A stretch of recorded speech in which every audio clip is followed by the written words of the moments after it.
Alabama Production.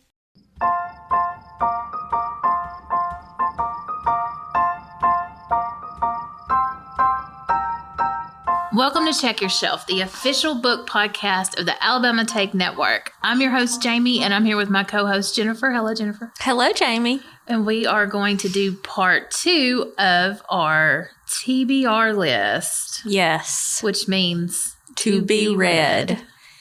And now, a lot of these, I have lofty goals and hope to read all these in October. I think you will. And I might. But sometimes I get off on a tangent and totally throw my TBR out the window. So we'll see. And you listen to most of your books, correct? I am. I'm almost all audio. I do tandem reads where like I'll have the ebook also so that I can like read in bed. I've never heard it called that before. I like really? that. Tandem reads, because that's how I read everything. It's like just back and forth, I go back and forth. Like I like to also have the ebook handy where I can go back and forth for my job lends itself to where it's not like I'm not sitting at a desk where I'm like reading stuff. I'm making stuff. Just in case they forgot from last time, you're a metalsmith. I'm a metalsmith. You make crowns and daggers. I make crowns and daggers and jewelry. So it's muscle memory, honestly, because I make big orders for stores. And so I've made these rings 10 million times or whatever. And so I can totally get into my book listening to it while I'm just doing my thing. Plug your website because I love your jewelry. Oh, okay. It's Grace and Faith Designs, but the website is www.gracefaithdesigns.com.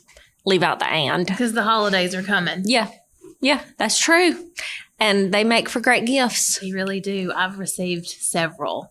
And Jamie's favorite gifts. Jamie's husband, I always know when I get a text from Corey that it's fixing to be something fun. And they're always so sweet. He's really sweet. Yeah. He is. It's very thoughtful things that he gets you. Yeah. Yeah. Okay, so we are going to pick back up with our list. Let me see what my last book is to make sure I'm not leaving you on a horror book note. So if you start, that means I'll end and I have an acceptable book to be our podcast sign off. So it's okay. Awesome. So you go first. Okay. I am so excited about this book because I loved the first one. And this is an advanced reader's copy that I have. Advanced reader's copies, if listeners don't know, it's books before they come out that people, if you qualify, whatever, that you can read early and review for publishers. So the first book was Legends and Lattes by Travis Baldree. Yes, it won the Nebula Award. Yes. Oh my word, I love it. It's such a fantastic book. It's considered cozy fantasy. It was so much fun. So this is the sequel, Bookshops and Bonedust by Travis Baldree. So I'm just gonna read the synopsis because I honestly I don't know what it's about other than what the synopsis tells me. So and these are high fantasy, all of them. When an injury throws a young battle-hungry orc off her chosen path, she may find that what we need isn't always what we seek. This is set in the same world of Legends and Lattes. And it says it takes us on a journey of high fantasy, first loves, and secondhand books. So Vivi's career with the notorious mercenary company Rackham's Ravens isn't going as planned. Wounded during the hunt for a powerful necromancer, she's packed off against her will to recuperate in the sleepy beach town of Merk, so far from the action that she worries she'll never be able to return to the action. Spending her hours at a beleaguered bookshop in the company of its foul-mouthed proprietor is the last thing she would have predicted for her life. But it may be exactly what she needs and the seeds of change that she couldn't possibly have imagined. So, I mean, it's literally like when you think of fantasy, you think of high stakes normally. You think of like the end of the world, basically. Like some young warrior is having to save everybody, save her whole village. That's how most fantasy. But the cozy fantasy genre is low stakes. So it's literally just like magical creatures living their lives, kind of, like in the first one in Legends and Lattes, it was an orc who no longer wanted to be part of a mercenary, and she went and opened a coffee shop, and the village had never even heard of coffee, and she had to like teach them about coffee. So this is set in a bookstore. I think it's probably going to be a lot of the same vibe, just quirky magical creatures living their lives.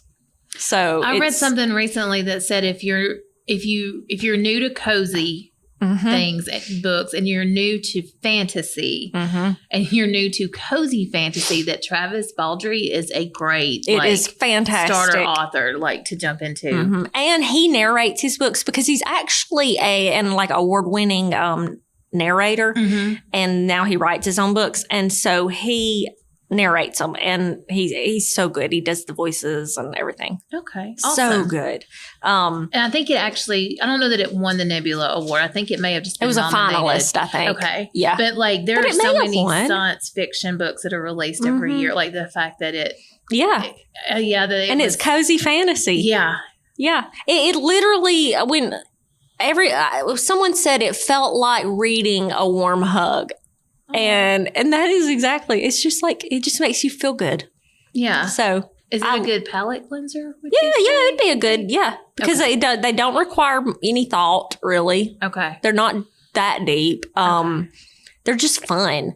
So at first I didn't like cozy fantasy because I read high stakes fantasy normally, and I was like, there's not enough battle. I need some dire consequences if something doesn't happen, Right. But then when I got the hang of it, I realized I really just thought it was just fun. I mean, I still read a lot of, major fantasy, but cozy fantasy is my jam. Okay. Yeah, I'm so excited about this one. I said the ARC, but I actually have the ALC, which is Advanced Listener's Copy. So I actually have the audiobook. Okay, cool. Which I prefer. So I'm so excited about that. And it's called what now? It's called Bookshops and Bonedust by Travis Baldree, but it actually doesn't come out till November 6th. Okay. So listeners, I'm sorry, but I have it and you don't, and you can't listen to it till November 6th. So, but it's good when you do get it. They'll know it's good. I just can't even imagine how great it's going to be. I'm so excited about it. Well, my first one, this is really, it sounds so strange, but I feel like I need to tell a smidgen of a backstory. When I was a kid, in Sunday school or in church, when they talked about leprosy, I was terrified. You thought maybe you were going to get it? I did not understand it. Nobody could explain it to me. It was all kinds of ways through the Bible. Everyone had leprosy. So, to this day, you never really hear that much about it, because it's been cured or whatever. But right. I still have that moment of it's leprosy. Okay. I don't know what to say about this. So this past July, a book came out, and I haven't read it yet, but I just discovered it. It's called King of the Armadillos by Wendy Chin Tanner.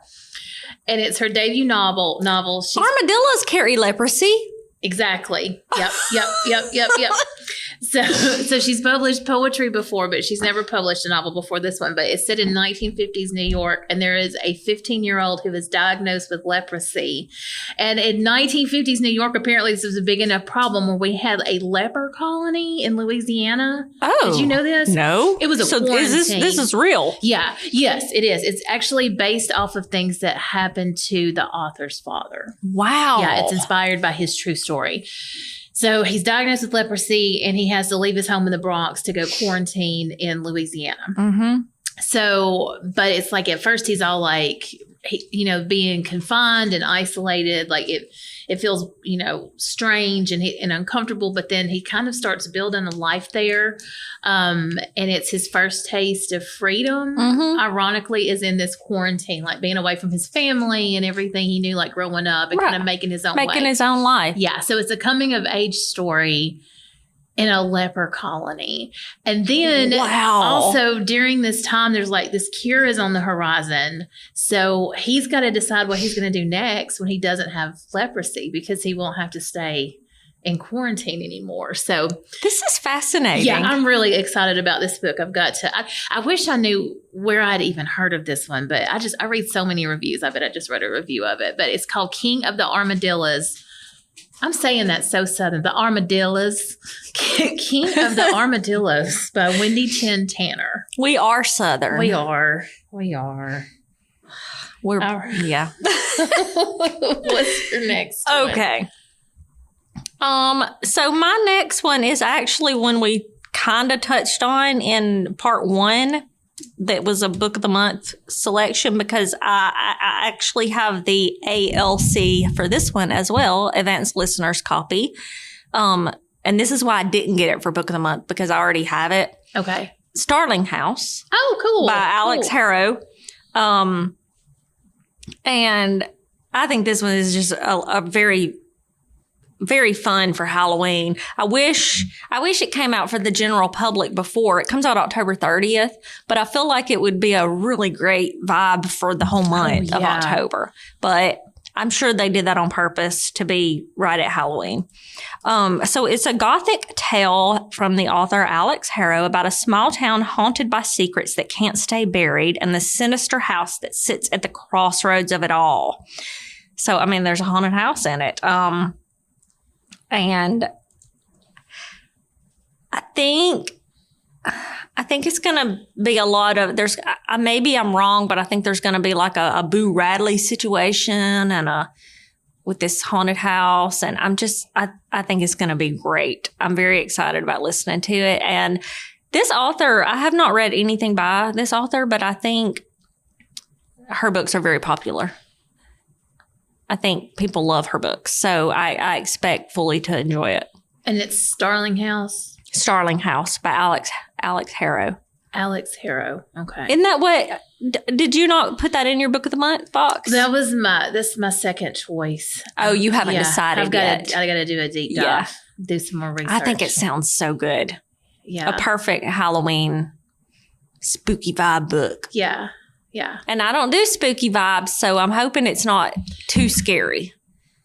Speaking of spooky vibes, my next book, I don't even ever want you to Google it, because I think if you see the cover of it, like, it is the most un-Jennifer friendly cover I've ever seen. There's like an eyeball and teeth and somebody licking an eyeball. Like, it's horrible. I need like rainbows and butterflies. Yeah, this is not it. It's called Maeve Fly by C.J. Leede, and it came out in June. It's their debut novel, and it's about a woman who works at Disneyland. She's a princess, and that's what she does during the day. And then at night, she goes to bars on the Sunset Strip and like imitates her favorite like literary characters, and they're like not Disney princesses. It's like darker characters. Yeah, like scarier stuff. Oh. Yeah. And then her best friend's brother comes to town, and things just get really just crazy. Well, there's an eyeball on the cover. There's an eyeball on the cover. And then they said, like, I keep seeing it. It's like seeing where they're comparing the main character to Patrick Bateman from American Psycho, which I expect you to know zero I know the name. But yeah, that's it. Yeah, it's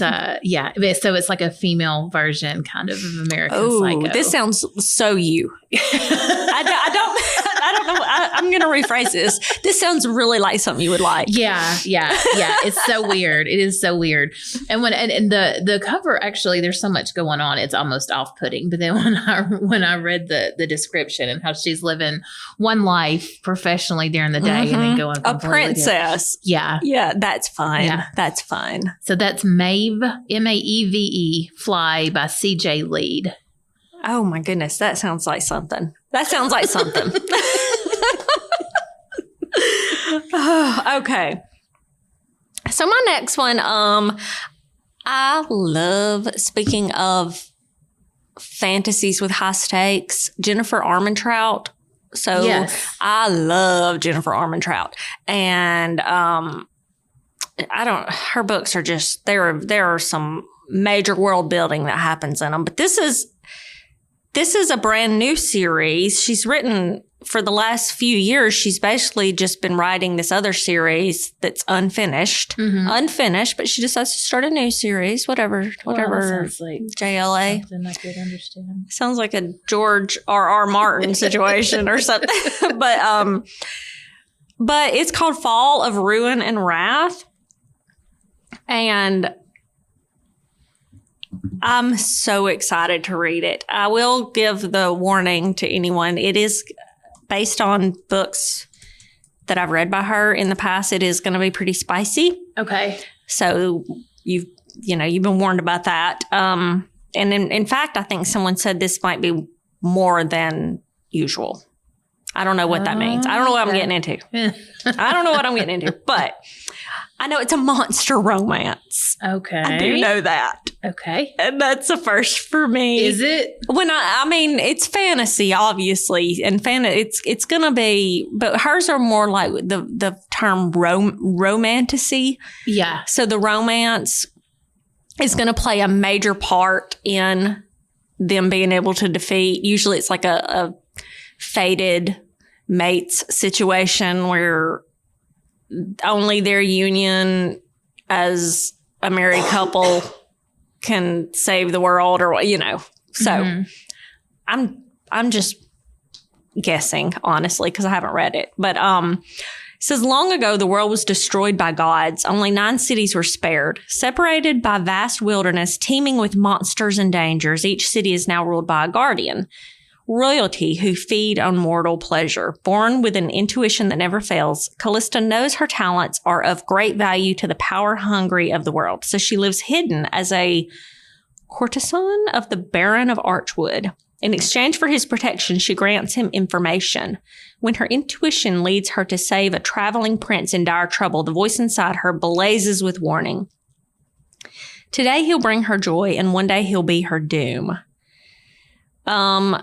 So as with all of her books, I'm assuming that this prince, whatever, is going to be her love interest, and what she typically with fantasy, what you think you know isn't really what you know, and he's going to be something he's not. But also apparently he's a monster. But these are going to be high stakes, so that means there's going to be there's going to be like battle and fighting. It's going to be saving the world. Yeah. Saving at least her world she lives in. That sounds really good. Well, I hope. I haven't read anything I didn't like by her. What else has she written? I'm trying to... From Blood and Ash is the series that I love. And that's the series I've made my dagger for. Oh, okay. And then there's the spinoff. Okay. And it is a Fire and Flesh series, and it's like the prequel to From Blood and Ash. Gotcha. Okay. And I love that series so much. There's like gods and goddesses, and I just would love to be in her brain. I knew I would recognize these covers. I Yes. just needed to put eyes on them. And side note, this author kind of also amazes me that she has a degenerative eye condition, and she will eventually go blind.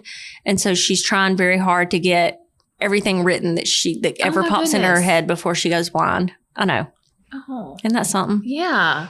So I love her. I love her books. So Jennifer Armentrout, Fall of Ruin and Wrath. It's a new series, even though she hasn't finished the previous series. And Jennifer's not holding that against her. And I'm not mad. I'm not mad. Okay. So my next book is nonfiction, and it is called Round Here and Over Yonder, a front porch travel guide by 2 progressive hillbillies by Trae Crowder and Corey Ryan Forrester. Are you familiar with it? What fun will that be? Oh, my goodness. So they are 2/3 of the Well Read podcast.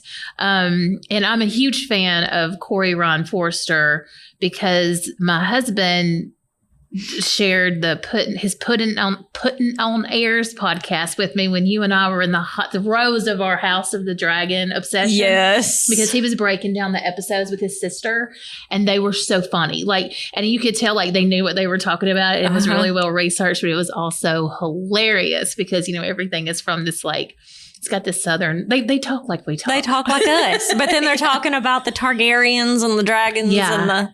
Yeah. I want to go listen. So this is just, from what I understand, it's just them traveling the country and like collecting stories and, it's like their interactions with people on the road. Oh, my word. So I am super excited, and I will have this both in print and tandem read. Audio. Tandem read, 100%. Yeah. God, that sounds good. Yeah. And it's called Round Here and Over Yonder, a front porch travel guide by two progressive hillbillies by Trae Crowder and Corey Ron Forrester. And it's coming out very soon. If it's not already out, it's coming out in the next week or two, I think. So be on the lookout for that. Oh, that sounds good. Okay, so this next one, let me make sure I know it. So y'all, this is a big change for me from what I've been talking about, but I find it very interesting. I used to read almost only historical fiction. Several years ago. It was like all I read was historical fiction. So it's 19 Steps by Millie Bobby Brown. That's the little girl, from Stranger Things and Enola Holmes. So this is based off of her family's history. It's based off a true story. I think it's her grandmother. It's a captivating novel inspired by the true events of her family's experience during World War II. My inner history-loving teenage geek clapped her hands in ecstasy at the thought of oh, that's a review. Okay, never mind. That was Kate Quinn's review of it. Okay, here we go.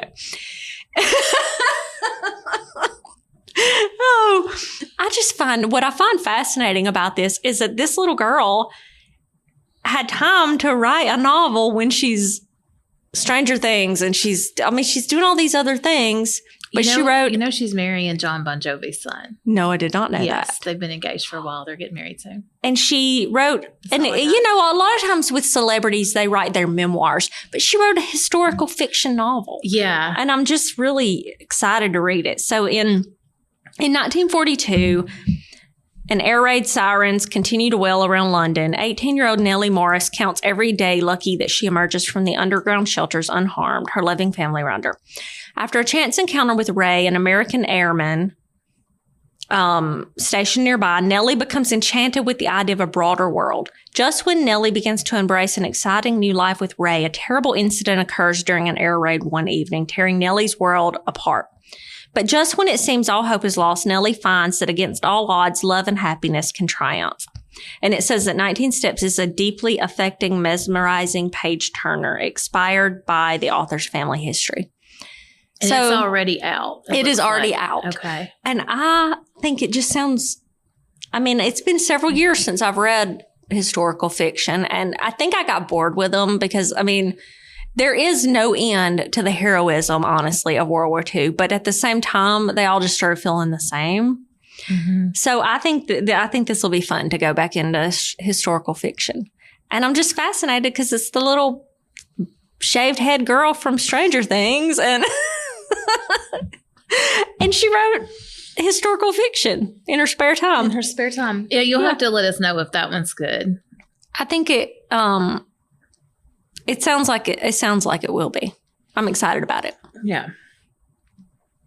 My next one is really strange, and it's another one. I have no idea how I heard about it, but it came out in June. It's somebody's debut novel, and it's called On Earth as It Is on Television by Emily Jane. And I think I've actually heard of this. Have you? Yes, I think. Let me look up. And the whole concept of the book is it's different people. Okay, so spaceships arrive and then they depart suddenly without a word. Like, I don't think there's any incident. But now we all know that aliens exist. So it's just like all these different people's stories, like how, like them coming to terms with that. And it's like, now that we know this is real, how does it affect us? Even if they didn't do anything this time, Right. like if nothing changed, but our entire world is different and bigger than we thought it was. So, and like, how do we think about life differently now? So it's just several characters dealing with that. What have you heard about it? I've only seen the cover. Yeah. Okay. I've heard the title and the cover. I haven't even heard a synopsis. Okay. So, yeah. Oh, On that sounds Earth as fun. It Is on Television by Emily Jane. And honestly, the title grabbed me. There's a couple of books lately where the titles have been so good. I'm like, I have to at least see what this is about. Oh, that's a good title. Yeah, it really is. Okay, what's your next one? All right. So, I love T. Kingfisher, and T. Kingfisher is a pen name. She's actually also like a children's author, but this is her adult name, T. Kingfisher. This one I think is actually considered cozy horror. Oh, Is that a thing? I don't know. Is that a thing I need to read? I don't know. So let me look it up so that I know what I'm telling you. T. Kingfisher. It's Nettle and Bone by T. Kingfisher. Okay. And the cover's like really, really pretty. Yeah. It came out in 2022. is what I was seeing. Okay. Okay, so after years of seeing her sisters suffer at the hands of an abusive prince, Mara, the shy, convent-raised third-born daughter, has finally realized that no one's coming to their rescue. No one except for Mara herself. Seeking help from a powerful grave witch, Mara is offered the tools to kill a prince if she can complete 3 impossible tasks. But as is the ways in tales of princes, witches, and daughters, the impossible is only the beginning. On her quest, Mara is joined by the grave witch, a reluctant fairy godmother. This isn't horror. No. Okay. I think this sounds like her typical cozy fantasy. Yeah. Oh, yes. Okay. There's a chicken possessed by a demon in it. There's always something kind of like crazy, like wildly. Yeah. So there's my daughter's over there cracking up. A chicken possessed by a demon. I forgot about that. She always includes some sort of element that's just like crazy like that. Okay. Maybe I'll learn to crochet and make a chicken. Okay. Make a dagger for a chicken. Together, the 5 of them intend to be the hand that closes around the throat of the prince and frees Mara's family and their kingdom. Okay. So her books, to me, loosely resemble Dungeons and Dragons, which I guess a lot of fantasy books probably do. There's like this like ragtag group of people that you would never think would be able to accomplish what they accomplish, and they're usually setting out on some sort of journey. And it usually it's low consequent, low stakes, but they still have to defeat something in her books. And it's kind of, I don't know, it just makes me think of the quests in Dungeons and Dragons, like how her books feel. That whole little hero's journey. And so there's usually, but it's always the underdogs, like the least likely in her books to be able to accomplish whatever it is they need to accomplish. Obviously, a chicken possessed by a demon. So, yeah. Okay. But I read one of her books this past summer, and I like sobbed. So I know, like, you get very attached to her characters. She writes very well developed characters, and you grow to like really love them. Get really attached to them. You get really attached to her characters. That's been my experience. Okay. She knows how to write them. And what's the name of this one? Nettle and Bone by T. Kingfisher. Okay. I haven't read a T. Kingfisher I didn't like yet. Okay. That's a good endorsement. Yeah. Yep. Well, my next book is a YA novel that came out in February. And honestly, the cover is what drew me to it, like, and really made me like investigate it. And then it turned out to be exactly my kind of book. It's called She is a Haunting by Trang, Tran. And there's a lot going on. So I literally just have the Amazon description, but it's about a girl named Jade, and she goes to Vietnam to visit her father. And he's in this big creepy house. And night after night, this is so terrifying to me, Jade wakes up paralyzed. The walls exude a thrumming sound while bugs leave their legs and feelers in places they don't belong. She finds curious traces of her ancestors in the gardens they once tended. And at night, Jade can't ignore the ghost of the beautiful bride who leaves cryptic warnings. Don't eat. So the house is trying to like kill her and her sister and her dad. And it's up to Jade to figure out how and why and how to save them. This is like horror. Yes, this would be horror. Yeah, the cover is. I'm looking at. Yeah, I pulled up the cover. I have seen this one. I thought it was exactly what I imagined because I've seen this one. It's reviewed really well too. Fiction. It says gothic fiction, ghost stories. Yeah, it's been reviewed very well. I agree. Oh, so I may. I don't know. I guess that's not really a palate cleanser, but I may try to. No, I wouldn't call that a palate cleanser. I don't know. I want to read it around Christmas, so I'm going to try to get it read maybe in October. Yeah, that's a good October book. Yeah. Oh, that makes me think of this book I read by Grady Hendrix last year, and it was like a spoof of an IKEA store, horror store. Horror store. Is that what it was? Yes. Called? And the store is like trying to. There's like. It's like trying to kill its employees, kind of. It was crazy. I didn't know you read anything by him. Yeah, that was it. Oh, I got scared, but I was so. You just like the IKEA of it all. I did. I was like, because I love IKEA. Like I joke and tell my kids, like, take my ashes to IKEA when I die. So she's looking at me, but I love IKEA. It's like my Disney World. So this has been so fun. I do love IKEA, and that was why I was attracted to the book for that element, but it was kind of scary for me, even though it was. I don't think a horror reader would think it was scary. Okay, it was like a spoof of scary almost. Okay, but it scared me. So there's another one. It's not on my TBR, but if you like horror, I think that's how Grady Hendrix books are, though. I don't think they're intended to be actually scary. They're like satirically yes, you're scary. right. Because I have one of his I haven't read yet, but I think it's My Best Friend's Exorcism. Mm-hmm. And it seems like the cover is like a riff on the old. Right. It plays off of other like things. 80s horror and stuff. And he wrote Paperbacks from Hell. It took me a minute. Where he goes through and like those pulp horror paperbacks that like I was just totally obsessed with in the 80s, but not allowed to read. Like he reviews those and it's kind of funny. Yeah. So I think that's how all his books are. Like they're fake horror. That's probably a good way to describe it. Yeah. Yeah. So what's your last TBR for this episode? My last, and I've talked about this already on like others, but I still haven't gotten to it. I won this book on Goodreads on a giveaway. I enter every single giveaway that I go through like once a week in their giveaways and just like enter for like every single book. And I won. And it is Upper YA. It's Bring Me Your Midnight by Rachel Griffin.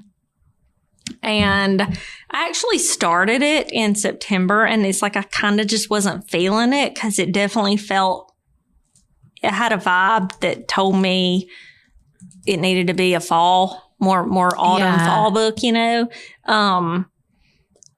So I'm looking up so I can make sure I tell it right. It's witches again. That's just my vibe, I guess, right now. Unless, I may get tired of witches and go way off on a tangent and read a bunch of romance instead. We'll see. So what I take from it, I'm not going to read all this, but she is in a coven and their powers have greatly diminished over the years because of where they live and their life circumstances. And she is in an arranged marriage almost with a powerful person in like their community government. And this marriage is supposed to help their coven's powers reignite, I guess. But I'm assuming either the marriage doesn't happen, someone else comes into the picture that's actually the way that helps their powers reemerge. I don't know. But it's Sounds good. The fate of their coven is lying in the hands of this upper teenage girl. So you said it's like upper YA new adult. Yeah, yeah. Okay. I do good. think there's a little element of romance, but I don't think that's the main. I know that people who have read her books say it's very beautiful writing too. And it's very atmospheric, the way she writes. And so the cover of it's very pretty. Isn't it pretty? Yes. She actually had 2 different covers, and one of them did not have the girl on it, and it had more, I don't know. I actually kind of wanted the one without the girl on it because it was also beautiful. I guess I could just get them both. You could.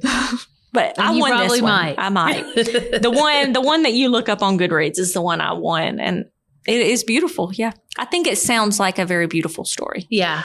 My description I just now gave, I know, did not do it justice to what, because it's has a 4.10 on Goodreads, so Yeah, that's good. pretty good. Yeah, we'll have to discuss it after you finish it too, because I want to hear. Yeah, I'm excited about it. Rachel Griffin, and she actually, like, I love when authors respond to their reviewers, you know? Mhm. I mean, she has like 50,000 followers or something, and yet she responds to reviews and messages and stuff. And I just love that. And she does. That's nice. So, yeah. Yeah. Yep. Okay.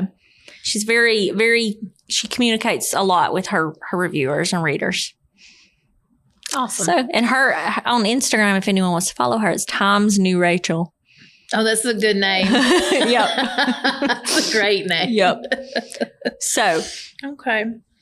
So last book of the podcast, I saved this one for last. I'm super excited about this one. It came out in July, and it's called The Librarianist by Patrick deWitt. does it have a library card thing on the front? Yes. Yes, I have seen Yeah. that one. Yes. And it is about Bob Comet, who is a retired librarian. He's in his 70s, and he's at the supermarket, and he sees a confused, like, elderly woman, and she's lost.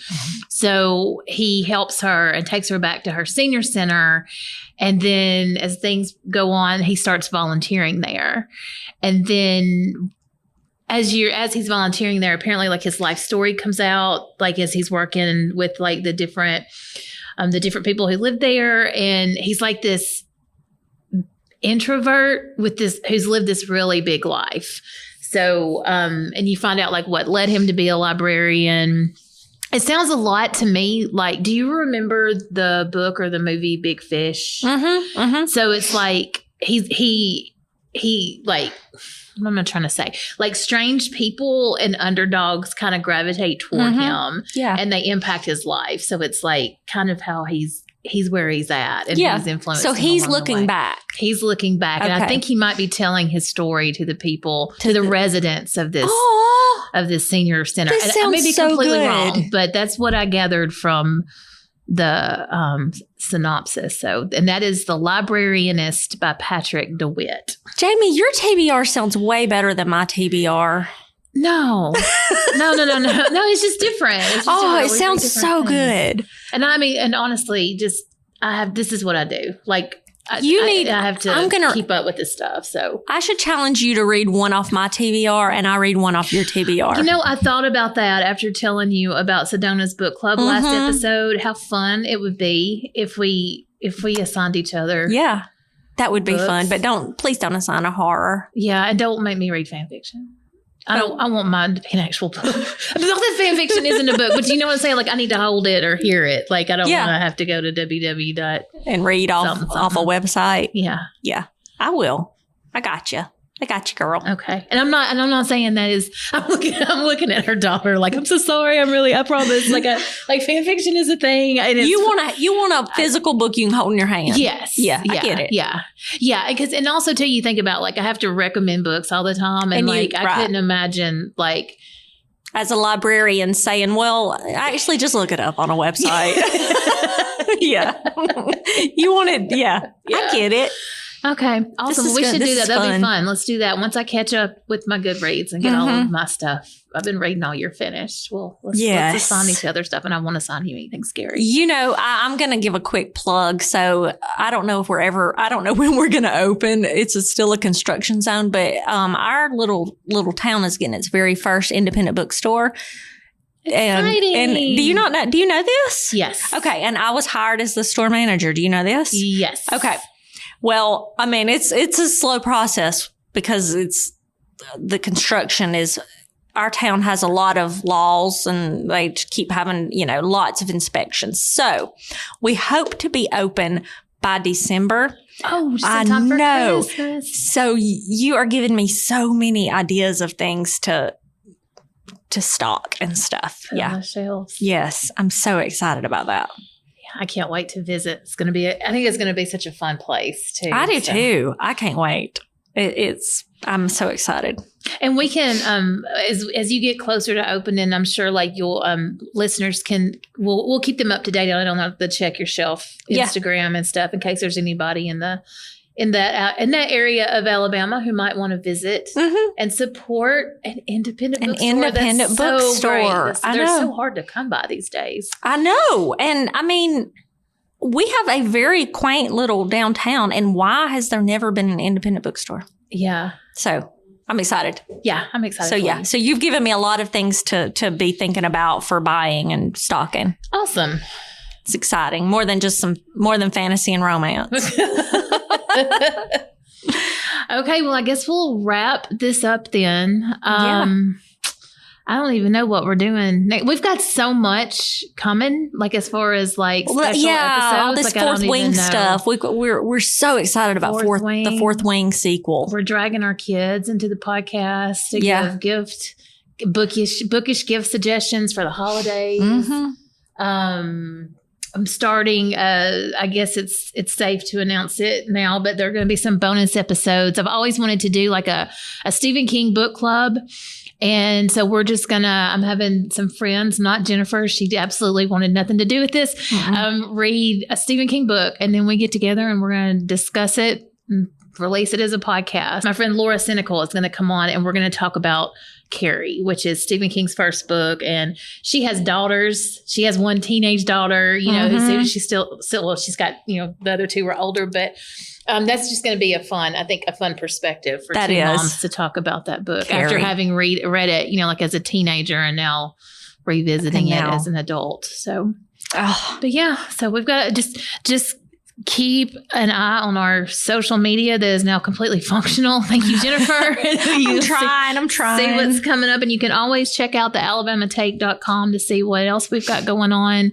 But until next time, thank you for listening, and we will see you then. Thank you.